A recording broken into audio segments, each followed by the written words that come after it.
Un événement fort curieux et qui n'arrive jamais dans notre beau pays, on a un gars qui a eu un coup de sang. Je vais vous raconter tout simple. Ça se passe dans le sud de la France, à Cannes. Cannes, vous savez, le pays où, en tout cas dans ma tête, il y a que des vieux qui se baladent sur la promenade des Anglais, devant les grands hôtels, en attendant le moment de l'année où il se passe quelque chose, c'est-à-dire quand il y a le fameux festival de Cannes. Parce que le reste du temps, c'est morne, on s'ennuie. Ceci dit, Cannes est une grande ville. C'est dans une rue de Cannes, il y a un homme qui décide de prendre un moment pour prier dans la rue. Voilà, parce que la rue, c'est comme qui dirait un endroit de prière comme un autre. Et il prend un trottoir, un parking, à la sortie, je sais pas, de véhicule quelconque, et il se dit, allez, je fous mon tapis, je me pose, je me mets à genoux, je ferme les yeux, et je cherche la sérénité spirituelle. Bon, il semblerait que la sérénité spirituelle soit problématique pour lui à atteindre.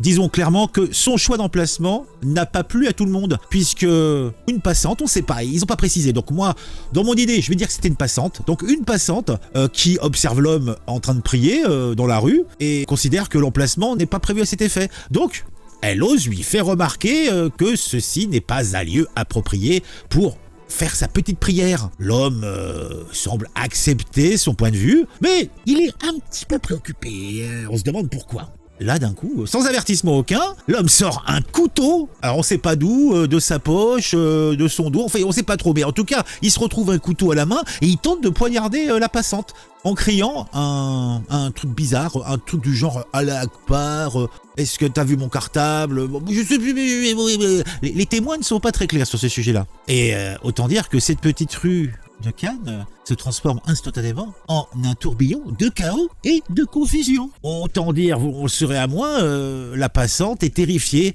Elle évite habilement les coups de couteau qui sabrent l'air et se met à courir pour sauver sa vie. Puisque le gars a l'air, dans l'idée, d'en faire, comme qui dirait, de la viande hachée. Alors, l'assaillant, voyant sa victime destinée partir au loin, se dit aussi qu'il serait bon de ne pas rester là puisque il risquerait la capture. Donc il s'enfuit à son tour. Autant dire qu'il va semer la panique dans les rues animées de la ville. Imaginez un gars avec un gros coutelas à la ceinture, ça fait mauvais genre. En tout cas, moi je pense que ça fait mauvais genre. Pendant sa fuite, le passant va croiser des scènes fort inhabituelles. Il verra peut-être et même sûrement une voiture conduite par un chien avec son propriétaire en train de jouer à Candy Crush sur le siège passager à côté. Bah oui, c'est le temps moderne, qu'est-ce que vous voulez, hein.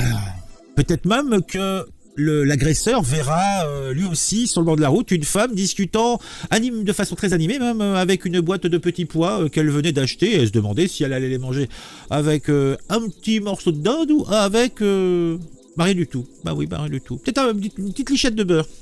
Mais bon, je m'égare, on est loin du sujet. En tout cas, la situation est dramatique. Il y a un homme dans la rue à qui on a refusé sa prière et qui est fou de rage. En plus, pourquoi il avait un couteau sur lui? On se pose toujours la question, pourquoi ces gens-là ont des couteaux sur eux? Ils veulent, je sais pas, c'est pour le frichti Alors si c'était pour le frichti, si c'est pour couper son morceau de barbac dans la gamelle pendant l'heure du déjeuner, là, pourquoi avoir un gros coutelas, un petit couteau suisse, un petit opinel, ça fait très bien la sauce, hein. Mais bon, je m'égare.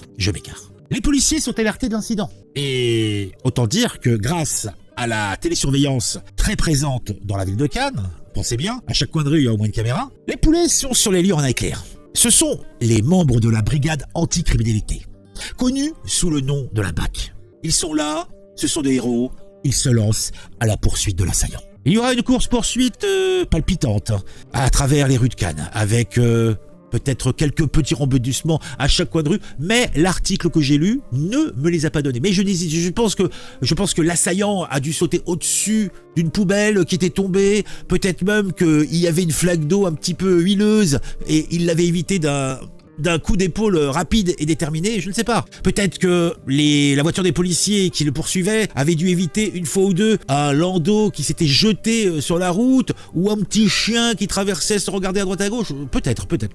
En tout cas, cette course-poursuite palpitante a pris fin.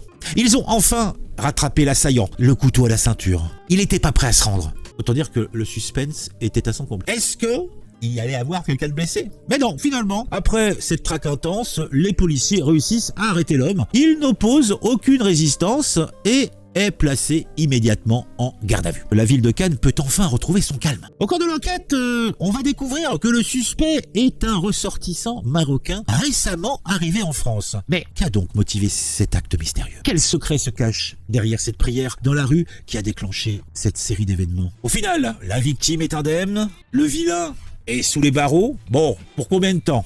Après, il y a des questions sous-jacentes qui se posent. Pourquoi le Maroc nous envoie cet arrêt? Parce que, manifestement, le mec est débarqué du bateau, de l'avion, et il est pas là depuis longtemps, il commence déjà à faire des dingueries. C'est-à-dire que le gars faisait déjà des dingueries au Maroc. Il nous envoie leur débile. Hein. Oui, en France, vous avez des personnes qui peuvent s'en occuper, hein, nous on n'a pas ça.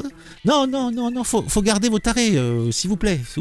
Bon, en tout cas, tout est bien qui finit bien. Bon, ce que j'ai dit... Ah oui, alors Gérald Darmanin, accessoirement, a fait une petite déclaration. À Cannes, les courageux policiers de la BAC viennent d'interpeller un homme très dangereux, porteur d'un couteau qui avait voulu s'en prendre d'individu. Merci à eux, ils ont évité le pire. Bon, tout cela se met dans un contexte malheureux, où vous savez qu'à Arras, un professeur de français est décédé, qu'il y a eu quelques tentatives de malade, hein, de jouer du couteau. Il y a eu un nombre très important de coups de fil anonymes. En fait, il y a vraiment une ambiance délétère en France. Tout cela n'est pas beau, tout cela n'est pas propre. Notre classe politique est en dessous de tout. Dites-moi en commentaire ce que vous pensez de tout ça. On se retrouve très vite pour une nouvelle vidéo sur un fait divers, une actualité, et puis autre chose, on ne sait pas, qui pourrait vous intéresser, en tout cas qui, moi, m'aura intéressé. Vous pouvez, comme j'ai dit, mettre un j'aime, vous pouvez mettre un commentaire. N'hésitez pas à vous abonner à la chaîne, c'est cadeau. Et puis, à très vite.